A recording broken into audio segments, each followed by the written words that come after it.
rent a car in Grenada? Welcome to Ride Car Rental, offering efficient, time-saving service with affordable rates and 100% paperless rentals. Whether you're visiting or need a quick ride, we've got you covered. Call now at 473-422-1011 and get behind the wheel today. Ride Car Rental, where convenience meets the road.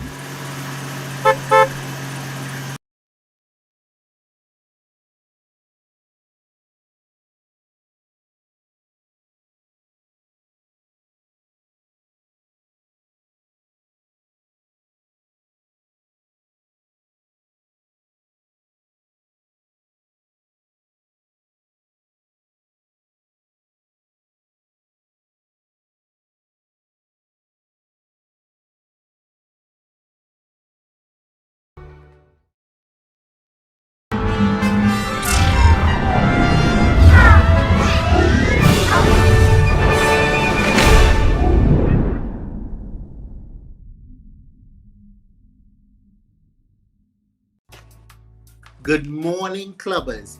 Another terrific Tuesday in the Isle of Spice. Good morning, good morning, good morning. I know you have a choice. I know you could choose to be in bed at this hour because I know it's early for a lot of people. Sometimes it's very early for me to get up at this time, and sometimes very early for my guest to get up at this time. But I know you have a choice. And of course, I want to, as I always say, I express gratitude.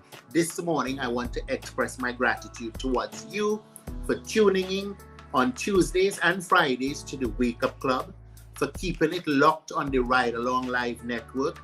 I am very grateful that you take some of your time to spend with us on a morning.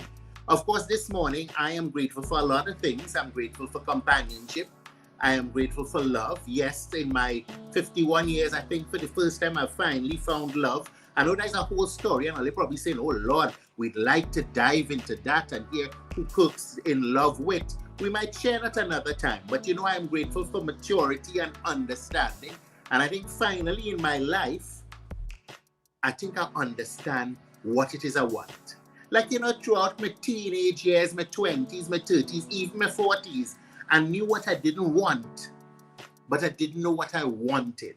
And I think I found that because I think often we grow up as people, you know, with this idea of what we want. And sometimes we have a tendency to go for the physical and forgetting the mental. And yes, the physical is important, but as you get older, you understand more and more what it is you want. You go through most of your life knowing what you don't want, but often you don't know what you want. So I am very grateful for that.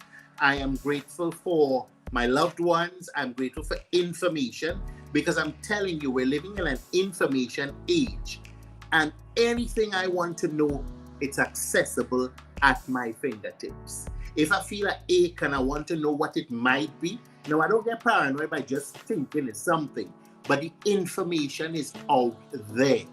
You know, if I want to bake a sweet bread, anything I'm looking to do, the information is there. So it is just how we use the information. As I said, it's a terrific Tuesday in the Isle of Spice. I've got a phenomenal guest. I'm going to tell you more about him because I can't just say it in a few words. I have to tell you all about this gentleman this morning, you know. So we're going to take a quick break. When we come back, we're going to join the segment, What Irks Kirk? And what irks me this morning also makes me smile. We'll take a quick break and we'll be right back. Or event to the next level? Advertise on Ride Along Live and reach over 10 million viewers worldwide every month. With a global audience tuning in for the latest news, entertainment, and culture, your message will get the exposure it deserves. Don't miss the opportunity to showcase your brand to a diverse and engaged audience. Ride Along Live, where the world watches and your business grows. Contact us today to get started.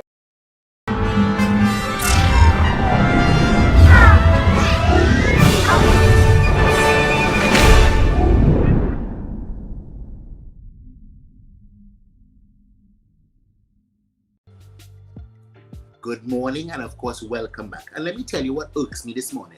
It's not bacchanal, okay? And I don't even know if it's cultural, because I don't want to blame it on culture, because bad things shouldn't be something that we honor.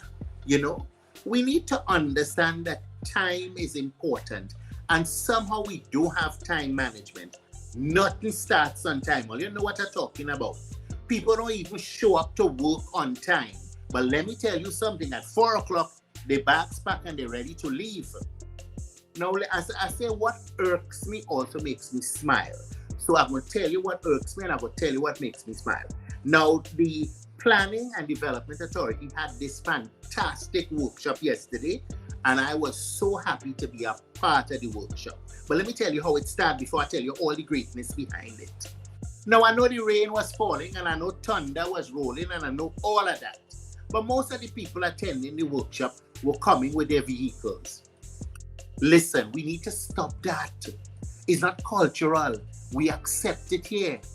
Because most of us, if we were living in foreign, as all you like to say, if we know it have a thunderstorm or we know it have a rain, it's no excuse to show up late. That means you have to get up earlier and be there on time. Okay? Now, it was supposed to start at 9 o'clock, and it didn't start till, maybe minutes to 10. But you know what annoyed me? What annoyed me, and I don't care who vexed it, because as I tell all you, it's one of the best workshops that I've been to in a while. And I wish everybody in Grenada had attended that workshop. What bugs me is when something's supposed to start at 9, and at 9:30, I've seen organizers now rolling in after the guests and now trying to set up audio-visual equipment and stuff. Stop it. Stop it. You have to stop it. It's in poor taste. Your own event, you showing up too late. Much less the guests. Anyhow, I don't talk about what irks me. Let me tell you what makes me smile. That workshop was amazing. Okay? So it was the Planning and Development Authority in collaboration with the Caribbean Disaster Emergency Management Agency, SEDEMA, and of course there was Dr. Grenville Phillip. He was a structural engineer, and he was talking about building codes and building standards. And let me tell you something. I so vexed the room wasn't filled. I real vexed the room wasn't filled. And I have to commend the government of Grenada and the Planning and Development Agency, that organization, for putting on this workshop. Let me tell you something. I leave that workshop with a whole different perspective on building and understanding more, because I was empowered as a layman on what I need to look for if I am going to build. Because definitely we live in the hurricane belt. We've had category 4s. We've had category 5s pass through the Caribbean. And when we look at what happened in Grenada with Hurricane Ivan, and we look at what just happened in Carriacou and Petit Martinique, we understand that we are not building. We've been living in the hurricane belt for almost more than 100 years. We've been in the belt, and we have not been building properly. So we know hurricanes, we know we're in the hurricane route. We know, but we're still not building our homes to withstand hurricane winds. We're not. And sometimes it's not our fault. Sometimes we hire a contractor who assures us that they're building to code, but we don't even know the code. We don't know the code. And this workshop spoke to the codes that are required. Okay? Now they're going to be putting something on their website. You're going to find it on the SEDEMA and the Planning and Development Authority website, because they've already constructed, they had these manuals they were handing out, telling you everything from the quality of the cement to the quality of the lumber, all these different things. So let me tell you something. Every layman should have been part of that workshop, and I really hope they are going to share more of it. I was disappointed when I saw the turnout, okay? Maybe if it was some drama, a lot of people might have turned out. But things that could save their life and save money, we don't seem to come out for things like that. But I have to commend the government of Grenada and the Planning and Development Authority, and of course SEDIMA, for putting on that workshop. Okay, guys, we have to empower ourselves. And they also spoke, you know what I liked what they spoke about? They spoke about government's role in ensuring it. Because yes, you hire a contractor, he wants to make you money. So he will cut costs and quality of materials too, so he could go home with more money in his pocket. And if you don't know better, you'll get taken for a ride.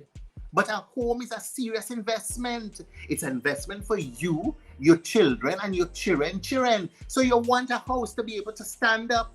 In fact, nobody in Grenada who's rebuilding or planning to build should not be ensuring that their lifetime investment cannot withstand a hurricane category 5. Nobody. None of us, because it's a serious investment. Let me tell you something. Some people, after a hurricane, they lose their lives, become mentally, after you live all your life and you spend all your money and you give everything to get up one morning and see it just disappear, it could send you to the grave. But let me tell you something. Make sure you pay attention to information coming out of the Planning and Development Authority. And of course, SEDIMA, they have this manual. Make sure you get a copy of it so that when you build it, you could make sure that the contractor ain't taking you for a ride.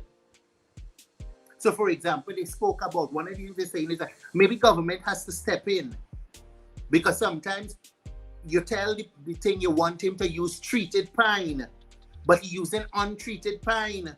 And the only reason he could use untreated pine is because untreated pine is available and it's cheaper. But if the government was to say we're not importing untreated pine, you definitely will be protected that way. So government has a responsibility and you have a responsibility. Don't tell me what you don't know. As I tell you, information is out there and it is readily available. I really hope, I thought GIS was there, and I really hope that they will put that information out. But then again, I know half of us, we don't watching GIS. We're looking at Facebook for the information. So I hope GIS put snippets of it there. And also understand that we attention span in long. None of us sitting down and watch no documentary for an hour. So you have to take the pertinent parts and give us little tidbits to educate us. Some of us still want to go back to the old time way of thinking people sitting down and watching an hour program. They're not. And that's what irks me and makes me smile. I'm commending the government of Grenada, because let me tell you something. I left that workshop as an empowered man. No contractor giving me a 6 for a 9. Not at all. So make sure you empower yourself when you're building or you're building back. We've got to understand. We can't escape it. Based on what we see happening there, we are in this belt and it will continue. No excuses for not building properly. We take a quick break, folks, and when we come back, we'll be chatting with my phenomenal guest, and I will tell you all about him when we get back. Pick yourself up with Ride Rent a e-bike today and take advantage of the smartest and coolest way to get around. Rental starting for only $30 per hour and less than $100 EC per day. Zip through traffic, save money, and look awesome doing it. Check us out at the Esplanade Mall today. Visit us online at ridersebike.com or give us a call at 473-422-1011. Your wallet and the planet will thank you. Ride Rent a e-bike.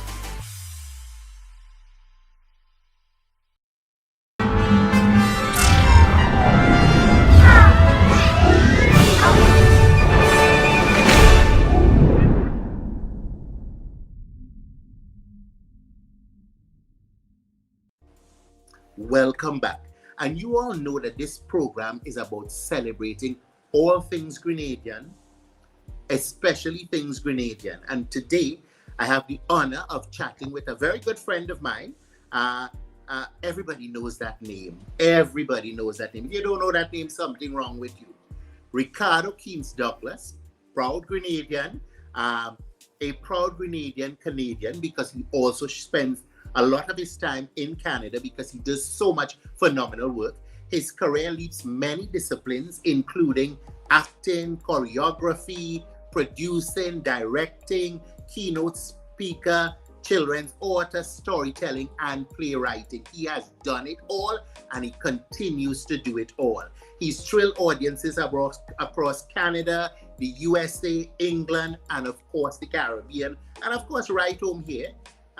He's been at many international storytelling festivals. He has written and directed several plays, including Full Moon. I was in Full Moon. The Nutmeg Princess, Mass Camp, I, Ivan. We just talking about Hurricanes, Sapodilla, Kidnap Love, Tropical, I Can Do It Mama, Sparky, Uncle, the story of Uncle Gary. Yeah, he was the resident choreographer for the Children's Theatre in Montreal, Canada for many years. He has produced and directed major shows such as the International Maroon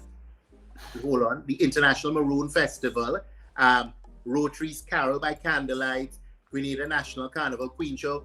Oh my goodness, and those were the days of Queen Show.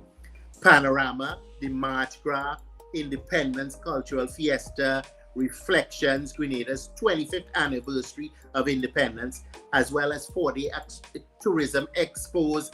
He's just finished producing the very successful 50th independence anniversary celebrations in Grenada, and of course his hit play, Journey to Gold. And let me tell you, he ain't stopped there. You know, he's just about to launch his new book, A Lost History of Time, Grenada Carnival Queens from 1945 all the way to 1974.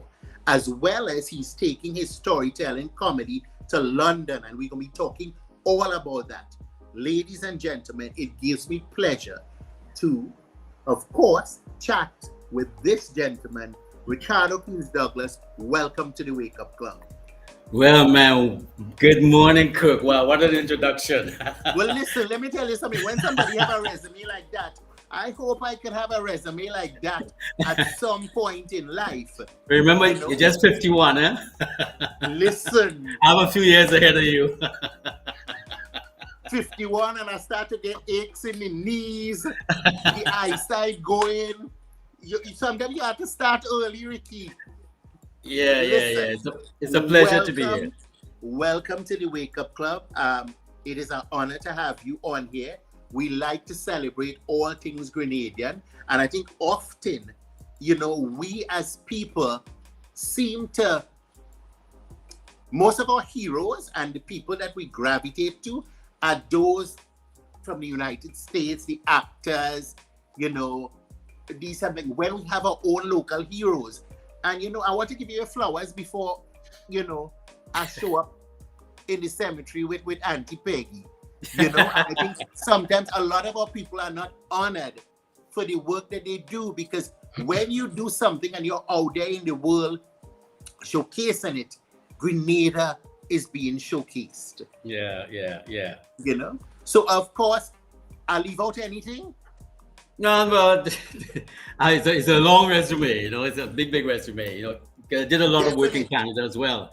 I had my own TV show, I had my own, you know, on CBC, which is a national radio and TV in Canada. I had that for like 5 years. I was the first Black person to have his own national radio show on CBC in Canada. You know, my Nutmeg Princess won the Dora Mavor Moore Award in Toronto, Canada, which is the Broadway Tonys. So it's equivalent to the Canadian Tonys. For Best Musical in 1999. I've worked in Stratford with Academy Award winner Maggie Smith. You know, I've worked in the same company with her. My books I have 13 books out in 5 different languages around the world. It's an education system in Australia, and you know, so you know, it's a lot. You know, I dined with Princess Di, you know, aboard the Britannia. She invited 16 of us, and we had dinner. And we sang songs, and I mean, I told her Mama God and Papa God story. And I remember asking, that's one of the most, incredible moments in my life. That was in 1992 when she came to Toronto, and she wanted to meet artists. She didn't want anything, officially. She just wanted to hang out with artists. And there were 3 of us chosen, and the rest were like people in architecture for Prince Charles. He was Prince then. And I remember after dinner, she was sitting opposite me, and we were chatting, and I'm sitting next to the head of the board, the captain, and he was telling me that coming to Toronto that year was they celebrated the 1,000,000th mile on the Britannia. And I always remember keep saying, Ricardo, please don't say I am having a wonderful time in the Britannica, because the Britannica is an encyclopedia. It's Britannia, you said. And, and Princess Di sitting just like how we're chatting like this, we're talking and we're saying, come to Grenada, etc., all that kind of stuff.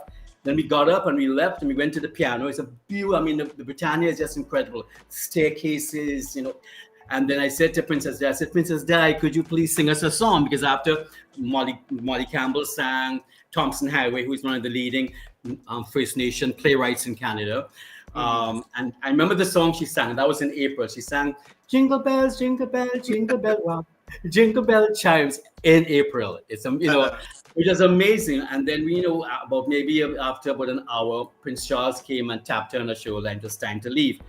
And Kirk, the moment she left the room, it was like she sucked all the air out of the room. It was that's how incredible and powerful she was, And that moment that occasion will never leave me. I'll live it, for the rest of my life. So that's one of the things that, I really cherish, But living in Canada, I'm a Grenadian. I traveled throughout Canada. I'm well respected up there with my books and my plays. I remember my first, in the 80s, 70s, it was very, very hard as a Black person, to get work. But again, I was fortunate because I was coming from the Caribbean, and growing up in the Caribbean, we are told that we can be anything we want to be in life, because my prime minister was Black, my governor was Black, my school teachers were, was Black, so all the leading people in Grenada were Black. So I left Grenada thinking when I go to Canada, I can be prime minister if I want to. But little did I know it was harder.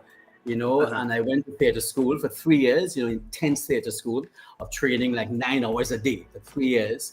Then I graduated from that and I got into Stratford, which is a leading theater company in Canada, Stratford Shakespeare and Company.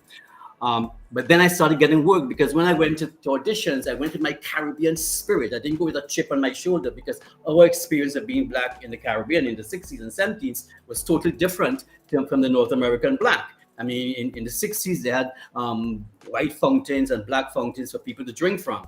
I didn't grow up like that. So I started getting a lot of work, as a Black actor, So I really, and that's why I got CBC. I got, have my own radio show on CBC National, traveled all over Canada. So, it's a lot. And it's an experience and a wisdom that I've gathered.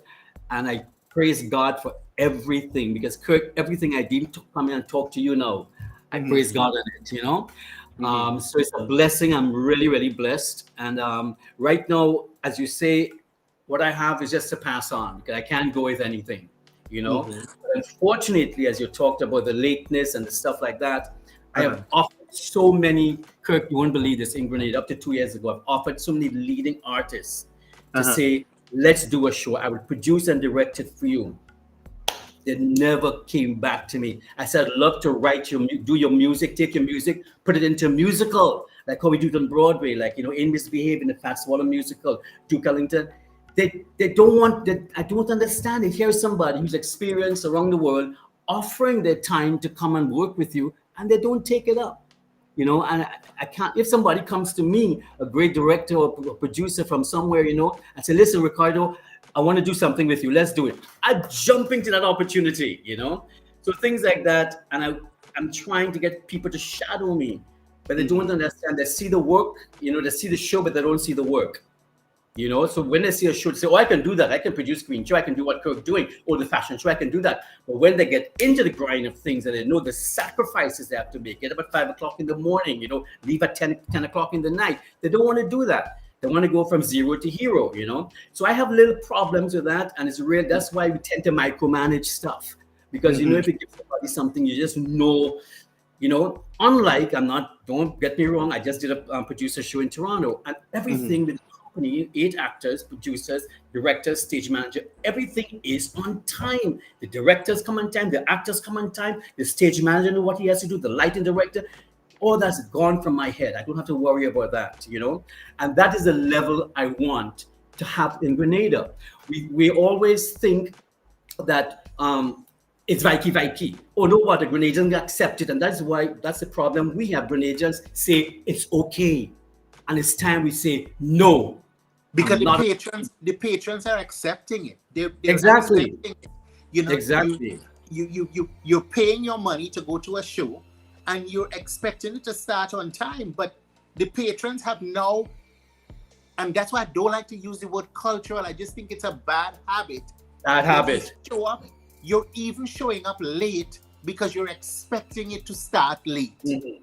You see, unlike me, I don't care. Even the GG knows. You can ask her. She calls me because if the GG's late, ask the GG, we're good friends. She says, Ricky, I'm coming. I'm on my way, because she knows if my show starts at 8 o'clock. It's not a government show. I'm a theater person. I'm a theater artist. And my patrons are here in the audience. If they took the time to come for 8 o'clock, I am going to start my show at 8 o'clock. And it's just the way I was brought up, for one, family-wise, and brought up in the theater. In the theater, you're supposed to be, wherever you are going for an audition, you're supposed to be there half an hour before the audition, just in case there's a change, just in case they want you to read something else. They can give you the script to say, have a look at this character instead of that character. So you're always prepared.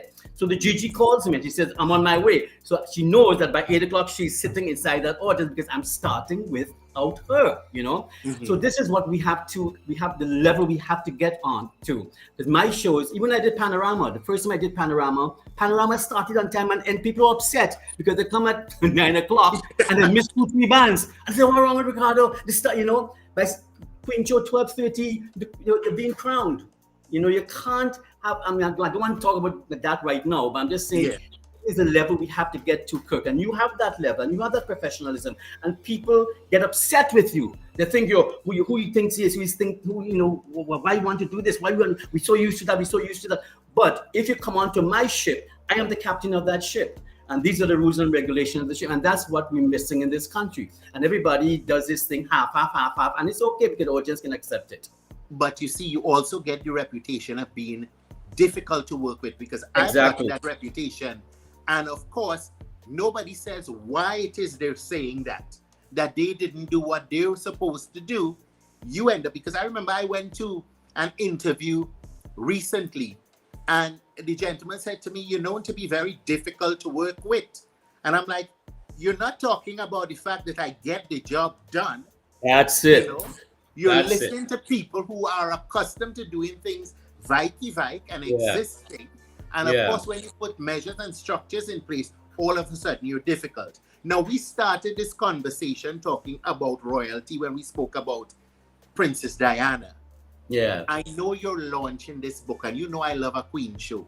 I've been involved for many years, from since a teenager, where Cutie giving me the poster to go and put up on Tree's glass window, where we didn't have social media. We had an actual photo, and we used to go and stick it up there. That's right. That's right. My greatest Queen shows. I remember one Queen show you did, and you brought down these dancers, and they were dancing in these big skirts from New York. Wow. And I was like, oh my goodness. Yeah. Now, so that's what I know. I know what you're capable of, and I know excellence when I see it. Now you're doing this book, and you're going to launch this book. Tell us about this book and why. Okay, this is a treasure of mine. It's called Lost History of a Time, Grenada Carnival Queens from 1945 to 1974. This book it's the history of Carnival, how it from the first Carnival Queen in 1945 to independence, how it was in those days. Now, Carnival Queen Show was the show in those days. It brought in the most money in Carnival, right?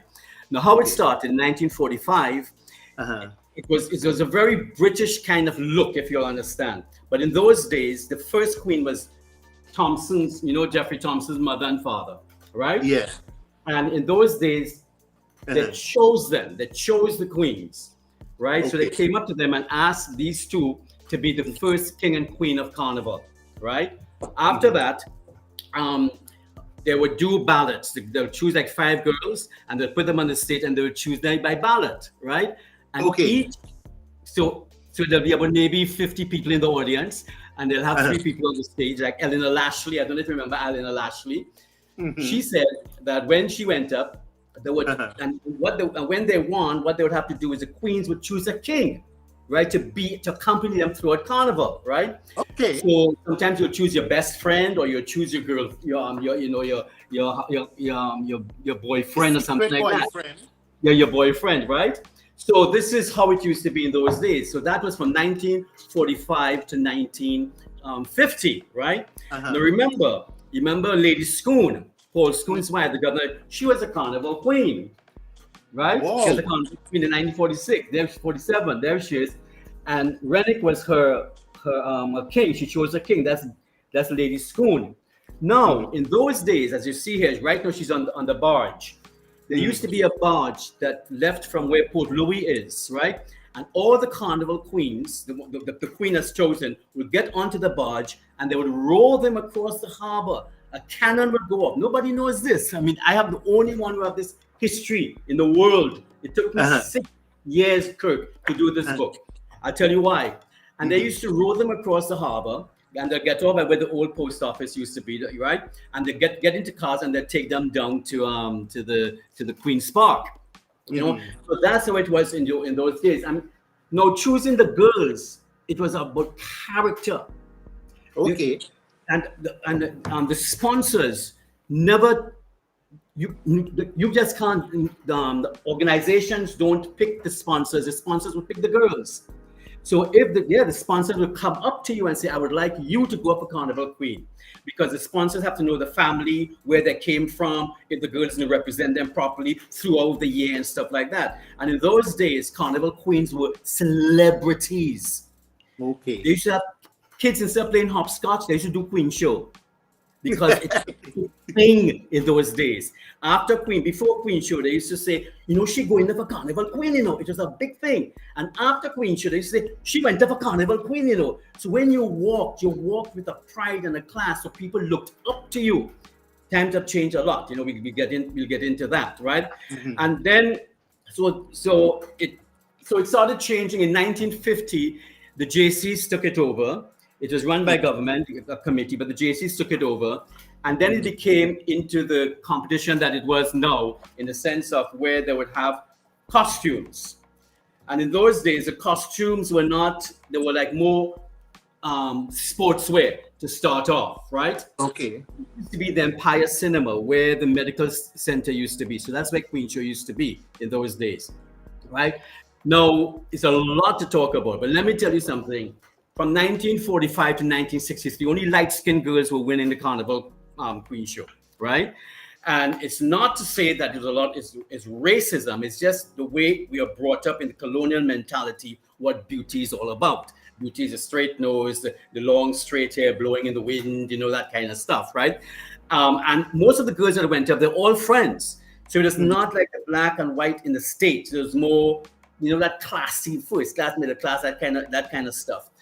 And in those days, they used to go down to the hotels the night of the show and ask, would you like to be a judge, at a pageant? And these white people would say, oh, yeah, sure, I'd love to be a judge, And they came and the judge with the local judges. They'll have over 2 or 3, And of course, their thing of beauty is what they know in North America and England, etc.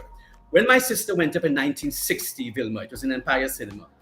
Vilma, that's the first Queen Show I went to. I was 7 years old. That's the first Queen Show I went to with my mom. And I'll show you. When Vilma went up, that's her there. That's the costume. She was Goddess of the Sun. That's called Protein, no Gresham. The whole empire wanted Vilma. It was Faye Cameron went up that year, Marcel Hayward, but Vilma came third. And that was the first time people were so upset they started throwing groundnut shells. In them, there was groundnut shells, right?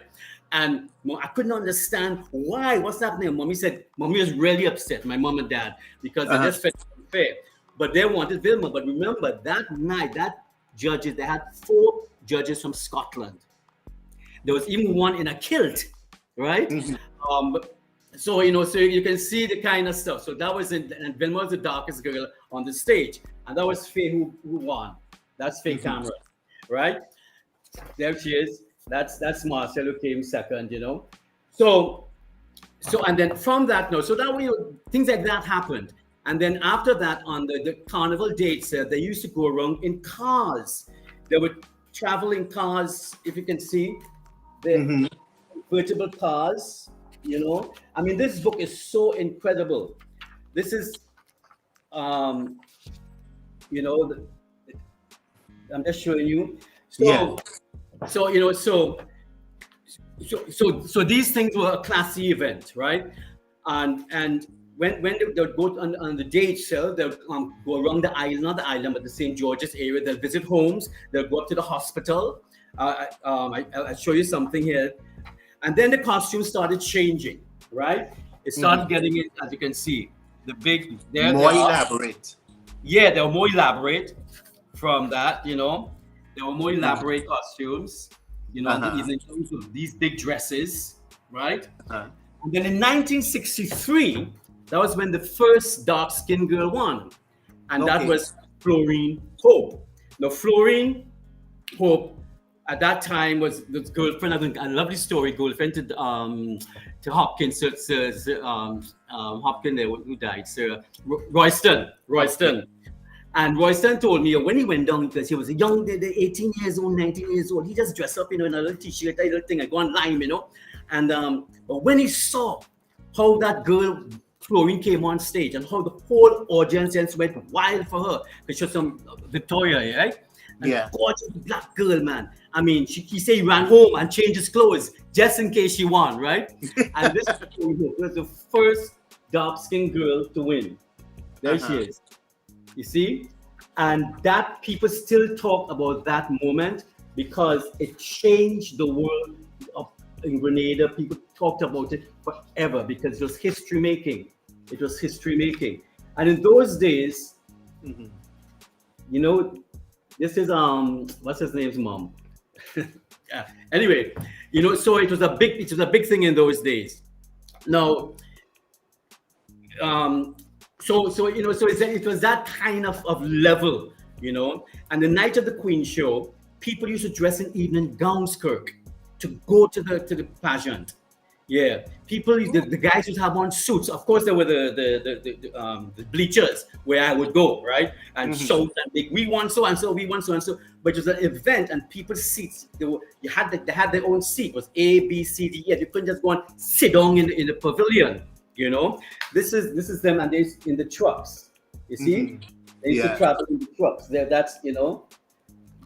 This is Anya's mom, Anya Meni's mom. She went up a Carnival Queen when Florine went up, you know. Okay. You know. So Madeline, that's Madeline's mom, you know. So I'm just showing you in those days. And I remember when what's her name went up a Carnival Queen, Jenilyn Morissette. She had to take her costume. She was a teacher in the convent, and she had to take her costume to the nuns so the nuns could approve it before she could go up on the stage. That's her there, and that's why she went up as, you know. And she was the first queen to sing at like the first talent. It was never done before, and I remember distinctly. She went up and she sang "Sunny Side of the Road." And in those days, my father was chairman of Carnival for 7 years. So I grew up in it. So he used to bring me down. Since I'm 10 years old, I'm in Queen's Park, watching Queen show, etc., you know. So it's part of me. I'm playing with the kids, and I would be stopping. And Ina Julian used to be any queen Ina Julian took, like you. They know if Kirk doing a queen, that dress gonna be good, you know. It's the same thing with Ina Julian. Any queen Ina Julian took, they just won. Now you just sit and watch Ina do all these things with the queens. The queens used to have a practice the night before. There was no just coming on the night and going on the stage for the first time. The stage was built before, and there was a rehearsal, etc., you know. This is, let me show you. Now, I mean, the girls were really, you know, it was a really classy event, you know. Now this was Maurice Bishop's wife, Angela, late Maurice Bishop. Angela Redhead. She went to Carnival Queen and she came second, right? And then things started changing. So, the Queens, and this was Molly John. So it's an incredible book that every Grenadian should have. And it took me 6 years to find these pictures, Kirk, because many people lost in 1955. They lost all their stuff in Hurricane Janet. And then in 2004, they lost everything in Ivan. So people I put it out there, and people from all over the world, the Grenadians went down in their basement and they looked for pictures, that kind of stuff, and they sent it to me. So it was really a work of love and labor, because I just know what Queen shows are about, the classiness of it. I remember many years ago, this is recently, we were going up to Simon was at the time happening, and we had these contestants on the bus, and two of them had a confusion, and the language that came out of them, I was just appalled. And I said to myself, these are the people who have to represent Grenada, And when I heard, I'm just picking that moment. This is not I'm not talking to everybody, And when I saw that, I went, whoa. These are the people representing us. They're not representing us for the night. They're representing us for the next year and for the future. We have to look up to these people. And when I saw that, I said, no, this can't happen. The people we choose to represent us have to be of a certain caliber. It has nothing to do with black or white or middle class or first class. It's just a matter of character, So therefore, that's why in those days, sponsors never let anybody else choose their contestant but themselves, right? Okay. This Merrill Otley, this is in the 1970s when Black Power came in, right? Okay. And this was the first time a girl went up on stage with her own natural hair, her own natural hair. But that was the 70s. That was Black Power days and stuff like that, And Merrill just wiped, everybody just went crazy for her. And her theme was Africa. So her costume was this incredible African outfit, right? So, and then before that, and let me just show you some, and Gary was, and again, of course, we have all of this here with Miss Wood. Yeah. So, it's a kind of book that would tell you the history, what it was like in those days. And it's just a good book. Ask me some questions. It definitely is a labor of love. And let me tell you something, the fact that you've been able to find some of these photos that I'm sure these people don't even have themselves.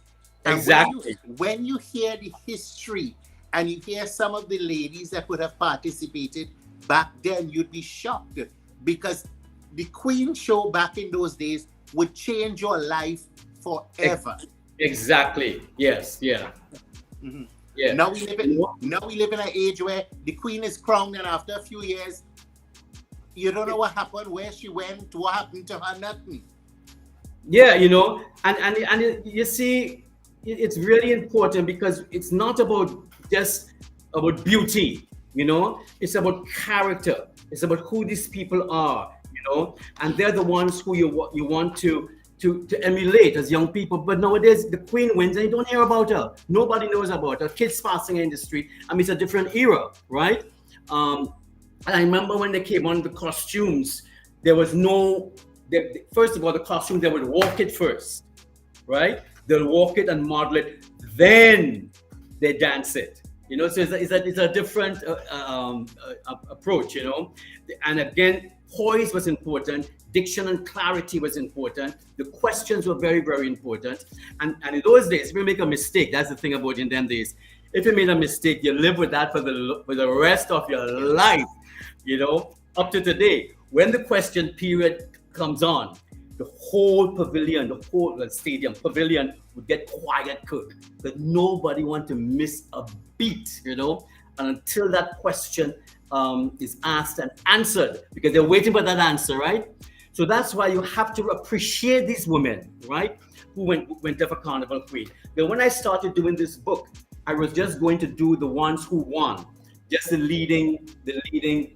ones who won. But I decided just not to do that. Try and find all the women as much as possible who went up to represent, to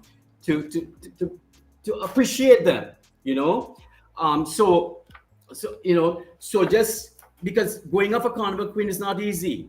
It's a lot of work, you know, and up there you're out to the world, you know, and people can say what they want about you. Just remember this, in 1967, Kirk, the first prize for the Calypso King was $100 in 1967.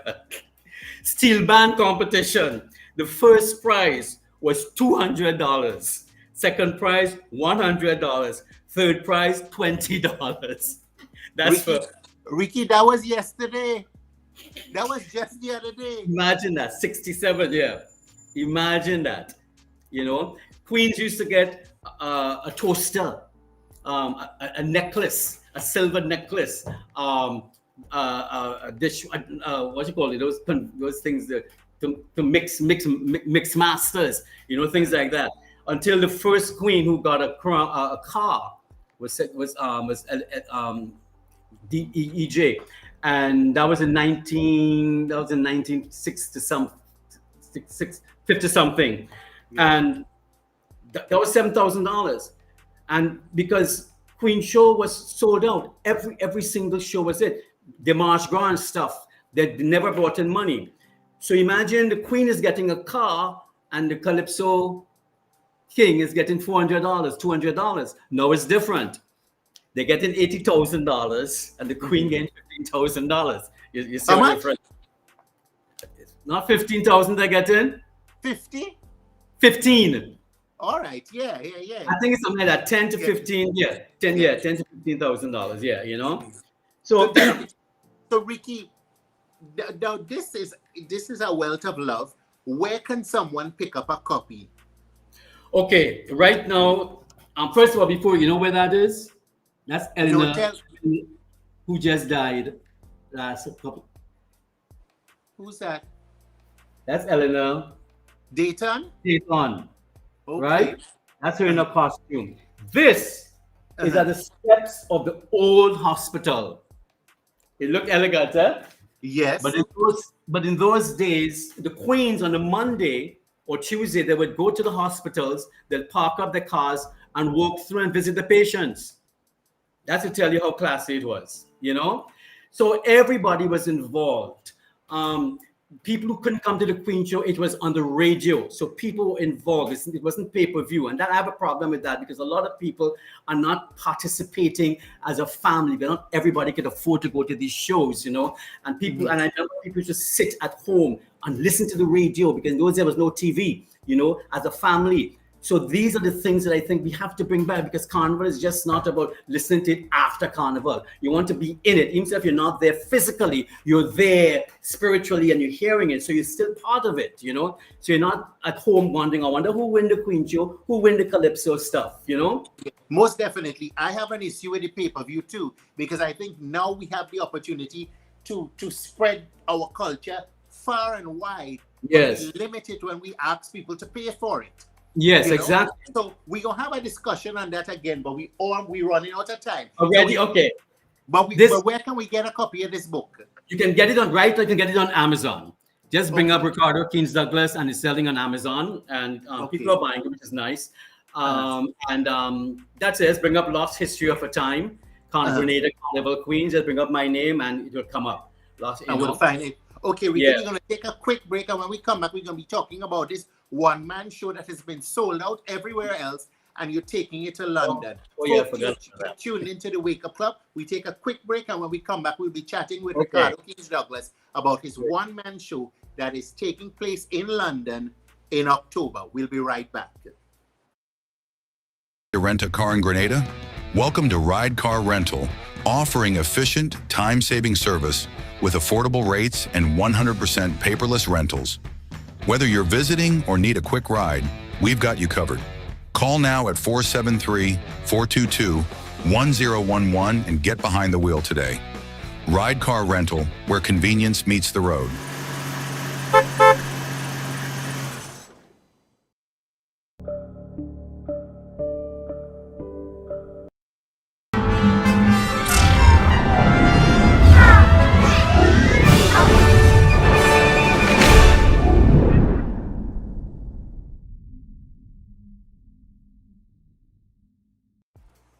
Folks, of Somebody, course, welcome back to the Wake Up Club. I'm chatting with Ricardo Douglas. Make sure you go on Amazon and get a copy of that book. You're spending money on all kind of nonsense.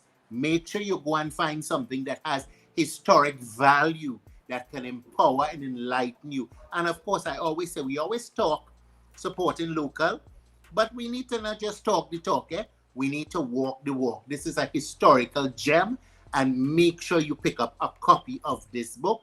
Of course, it's available on Amazon. Ricardo, tell me about your one-man show. I know that it's been sold out in Toronto. It's been sold out in New York. I know you even sold out in Barbados. And you're taking this, I don't know how to describe it. Is it even an old talk and storytelling comedy? Tell us about it. And for the folks out there who are tuned in, how they can get involved, where they can get tickets and so forth. okay, it's an evening of old talk, as you say, Kirk. Exactly, sitting down, old talking, storytelling, a lot of jokes, like, you're sitting like in your veranda, and it's pure comedy. And I want to bring back that kind of, bringing back who we are as a people, our rhythm, our culture, our sense of humor, and it's really inclusive. It's like white folks will enjoy it. People who are not Grenadian would enjoy it, because I do this also for white audience, right? So it's really, it's whatever the stories are international, everybody can relate to it. It's not specifically to Grenada. It's a feeling that everybody feels. About love, it's about love, everybody falls in love. So it's going to be at on the 5th and 6th of October at the Tabernacle Theatre in London. And as a wonderful producer, Andre Charles. I mean, I've been trying to go back to London now for about 20 years. I went there when I did I Ivan. We brought it to London. That. Yeah, it was fantastic. It was sold out a few nights. It was really, really great. And I always wanted to go back to London because I know there's a wonderful community, Caribbean and Grenadian, Carriacou and Petit Martinican community in London. And they need this kind of stuff. They miss this kind of stuff. And, they get all the soca and the calypso kind of stuff. But they never really sit down and get the old talk about Laja Bless and Sukuya and the old jokes about, stuff like that. So Andre, I connected with Andre. He's an incredible young producer guy. And it happened. It worked, God just puts you in line with whoever's supposed to be with you, and you go along. That's why you got to drop all that negative stuff around you. The people who, the naysayers and stuff. I don't bother with that, Kirk. You know me now, I'm like you too, I just, what you can say what you want about me, that is your problem. It has nothing to do with me. And if you're breathing for me, then I'll worry. Because if you stop breathing, I go dead, So we can talk about, it's going to be a lovely evening in the theater. And, so you can get tickets, I guess, at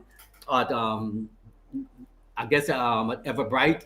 I don't know. It's Everbright, yeah. It's Everbright, yeah, in London, yeah. And it's on the 5th and 6th, and please come out. You're gonna have a great time. Spread the word, and it's something I love doing. I've been doing this now. I've been in the business now for 50 years, 50 years, and you're 51 years old. Okay, and listen. I want to encourage people. If you're out there in the diaspora, you're out there in London, make sure you go to Everbright and pick up your tickets. Ricardo, the dates again? The 5th and 6th of October. There it is. And the venue? The Tabernacle Theatre. And it's called Mouth Open Story Jump Out. Well, definitely. And that's usually what happens. Exactly. Mouth Open Story jumps out. Now, Ricardo, before we wrap up, because we're almost running out of time, what's next? Because I know you are man ain't sleeping. And you are ready to settle down yet. What's next? When we go see something here? I want to bring back Full Moon. You want to bring back Full Moon? You want to be in it, or you give up acting too? I want you to bring back I am that I am that I am. Yeah, you could do that role. You could do that role. I don't mind doing that role. Because I'll never forget that night. Remember the night because you went to Trinidad for a funeral. For Full Moon. And for Full Moon, and the plane, you couldn't get the plane back to come back for the play. And I had to go on stage and read your role. But listen, I am here. But we need something like that because I think there is so much, people are going through so much right now. Yeah. And I think people not all of us want to go and twerk in our past. Exactly. Some of us ain't twerking. Some of us looking to enrich our lives and we're looking for for great cultural experiences and stuff like that. And when you're coming to the DMV area, I don't know what's the DMV. Okay, I know. Maybe the person will elaborate on what the DMV is. But yeah, so definitely, what's Washington DC? Okay, yeah. You're exactly correct. And theater is so important. And for over 20, 30 years, I've been begging for a theater, a theater where people can go and sit down. Not a theater where the seats come up and you play basketball. A theater where you walk in and you sit. When you close the doors, the world is locked away, and you have a lovely theater. And we don't need a big theater, Kirk. We need a theater about 400-500 people. We don't need a big stadium theater, right? That's all we need, because you don't want to work so hard on a play and then everybody sees it in two nights. Okay. So you need a theater that can run for a long time, with like 400-seat theater, and that will be work for the actors, will be work for the technicians. Then there'll be something to do. And we need, as you say, it's just not about twerking. Theater is so important to our culture, who we are as a people. And I always say to people, I don't work for the hour. When you hire me, don't hire me for the hour. I keep telling that. So when you hire me for the value I bring to the hour, I always tell people that. So don't come and tell me how much you're charging. No, I said you're bringing me there for my experience, for my wisdom, for my 50 years of this. Because you can say one thing, let's try this, and I can tell you immediately it's not going to work because of my experience. I've been through what you're trying to tell me. And I can't be on a committee with somebody who has a year's experience, and they're in charge and they're telling me of 50 years. That's why I don't do committees. You hire me as a producer, director, whatever the case may be, right? You bring me on as a consultant, fine. But I'm not going to sit with somebody who doesn't know his knee from his elbow, and they come in and say, Ricardo, this is how it has to be. And I said, no. And that's why it's important to have people shadow you. Every Thursday, I do free classes in the, nobody knows this. I mean, I just don't bloat it out. I do free classes in the gardens for young people who want to learn theater. It's free from 5 to 6. I haven't done it because I was away, Yeah. I do these kind of things. I give scholarships. Nobody knows that. To Concordia, but it's not about, it's just about giving back and about people learning. And nobody wants to do that, Kirk.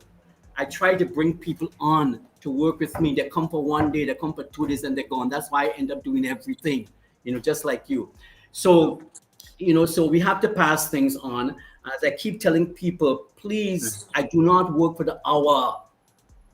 But you see, I work for the value I bring to the hour. So stop. But same with you. That's what's been going on. People tell you, well, okay, you hire me to work from 8 to 4. I didn't hire you to work from 8 to 4. I hire you for the value that you will bring during those hours, not just sitting down by your desk and doing nothing all day. Exactly. I'm not hiring you for time. I'm hiring you for the value and for production during that time. So that's our whole. Somebody just text me saying you and I should run Carnival. Look at that. Somebody. I think that, to be quite honest with you, just as I told you at the beginning of this conversation, unless something changes, I am done with Queen Show and a lot of these things, because I want that regalia to come back. Yes. And we're not just talking about the stage. I don't want to go in the Queen's Park and be there from 8 o'clock and be leaving 3-4 in the morning. That's crazy. I don't understand how that happens. That is a day walk. Yeah, that's crazy. There's no reason I should be in the stadium for 8 hours. Okay, there's no reason. And until we can pull these things back, and listen, when you do that, you're also limiting your audience. I can't bring my grandmother to the Queen Show. Yeah, exactly. I can't. And then, her sitting down and watching it at home by herself. No, we need to be a family, sit down and watching it and say, we're rooting for and stuff like that. So unless we could understand that, and what upsets me too is that we're doing pay-per-view, so the world is watching. You tell them we're coming on at 8 o'clock, and they pay their money, and 10 o'clock we're coming on. It doesn't. Yeah, exactly. It sends a bad message out there. And I got to let people know what a producer is. The producer is different from a stage manager. Oh, let me tell you something. Yeah. Listen, when I was CEO, I had that problem all the time because people would come and they say they're the producer, and I'm like, you're not the producer. You know, you are the person managing the stage. Yes, which is totally different. You're not booking the acts. You're not doing anything like that. Yeah. You come in with something handed to you. So I'm glad you're talking about it. So explain it before we wrap up. Yeah, quickly, because a producer is a person who takes the whole show and brings the concept and the vision to the people. A producer is the one who knows what happens from A to Z, right? He knows the ambience, the music, the look, the timing, everything. He's in charge of that. He puts all that down on paper. He works with the contestants. He works with the calypsonians. They know exactly what time everything goes on, what the look of the show is, the rhythm of the show. Every show is just not a come on or go off, a come on or go off. There's a feel to a Queen show. There's a feel to it. It starts off on one level, it rises, it comes down, it goes, and there's a flow, you know. And that's what producing is about, is the vision of what the audience has to see. It's not sitting down there, next act, next one, bring on a queen, run somebody across the stage, a stage, you know, all of that, you know, and those things is just, it irks me when I see that, when I see mics not working, when I see a song not working, when I see all kind of, it's just, the look of the show is so important. And that's why when I produce, you have to come into my world of what that show has to look like. When the audience leaves that thing, they have to be part of the show. It has to be an experience. So, and then once I get that into working with the people, with the contestants, even when the queens come on, if I decide I want the queens to enter this way and go that way, you can't come and tell me, no, I want them to come down this way and go that way, because I have a vision where I want them to stand, how I want them to look. When the throne comes on, you know, how the questions are presented, you know, what the hosts look like, what they dress like, the questions, I script everything. Even the songs that are sung in my shows, I have to vet those songs, because you're not going to come and give jokes that are derogatory to women, you know, to any sexual orientation group, any, you know, all of that kind of stuff. So the producer has to be on top of everything. Then you give the stage manager the script and say, this is how the show has to run, but the producer is there. You know, this is how it has to run, A, B, C, D, F, G, H, you know. So that is what producing is all about, you know. But everybody's a producer these days, you know. No. I mean, I can go on, you know, there's a lot more to it. No, they like the title of producer, okay? But really and truly, they're really putting out a lot of garbage out there. Now, Ricky, time is up for us, and we could talk for hours, and we definitely have to get together and have a little drink and talk, as you say, because there's so much to talk about. And congratulations on your show, yeah? It's really, really good. Listen, I appreciate it. I decided that I was going to be my authentic self, you know, whether people like me, they dislike me. A lot of people criticize me because of my orientation, but I nobody business, you know. Amen. You know, one day I go talk about it, and the internet might blow up, you know, but I'm not doing this for likes and followers and stuff. I'm glad that Junior has provided me with a platform where I can speak on the things that I'm passionate about. And this is your purpose right now. And I'm happy about it. And what I have to tell you about this show is that it has also revealed to me the amount of hurt people that are here. The amount of people that reach out to me, and I'm thinking to myself, I am a broken individual. You know, I'm still healing from trauma as a child, sexual abuse, all these different things. At 51 years old, I'm still healing from it. Yeah. And there's so many people that are reaching out to me. Like, you know, when I speak about my story and I see a young man in the mall and he watching me, and he don't know what to say, and I go up to him and I say, are you all right? And he says to me, thank you. And I'm like, what are you talking about? Yeah. And he speaks to me about different things.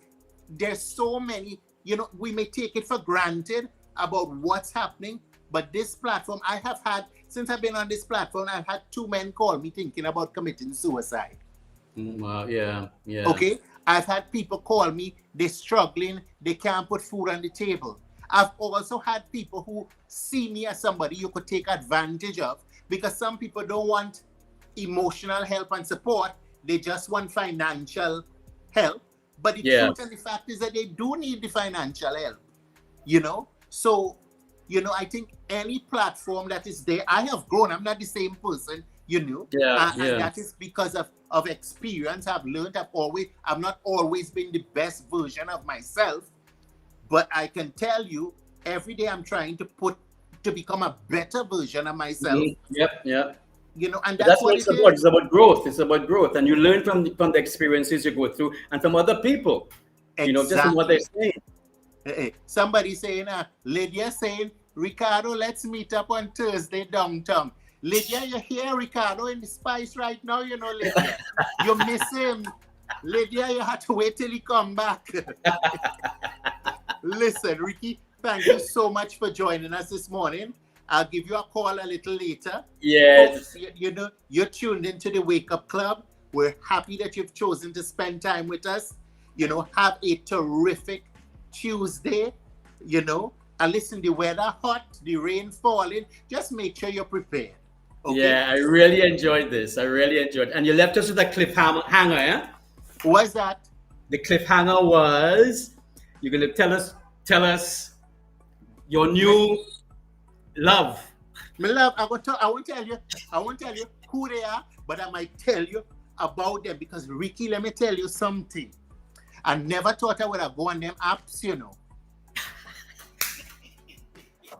I never thought I would have gone on them apps.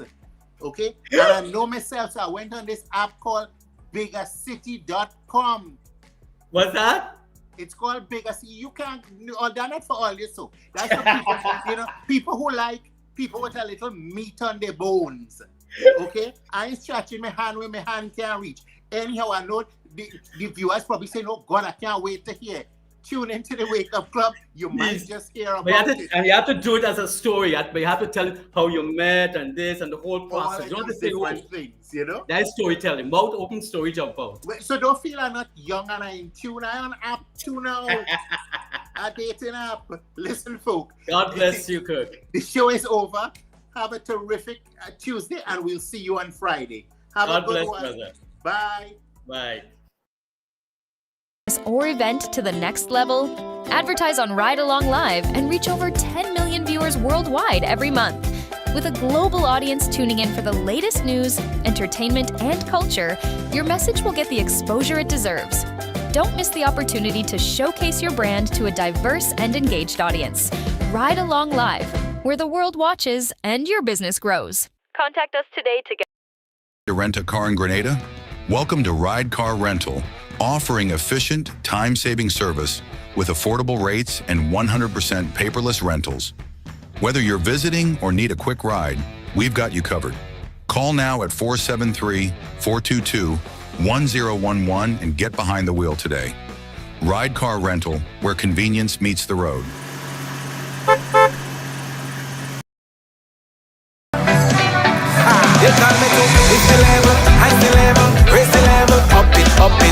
What if you had a choice? A choice of joining a line or a choice of making your purchases online? What would you choose? While you ponder on that, the National Lotteries Authority has provided another purchasing option. All their games are now available online. Yes, Grenadians! From wherever you are, purchase your favorite daily and jackpot-type games using any electronic device. Register on the NLA's website at www.nla.gd.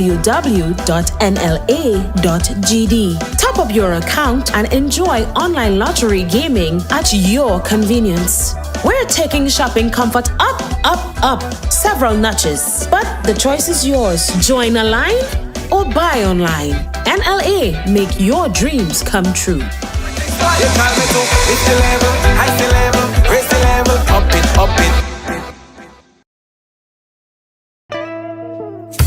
I want you folks to play these 3 games from the NLA. Daily pick 3 cash flow and play with. You will be supporting sports and culture, nation building and our future. So go out and play, folks, make it a must. You will see what the National Lottery is doing for us.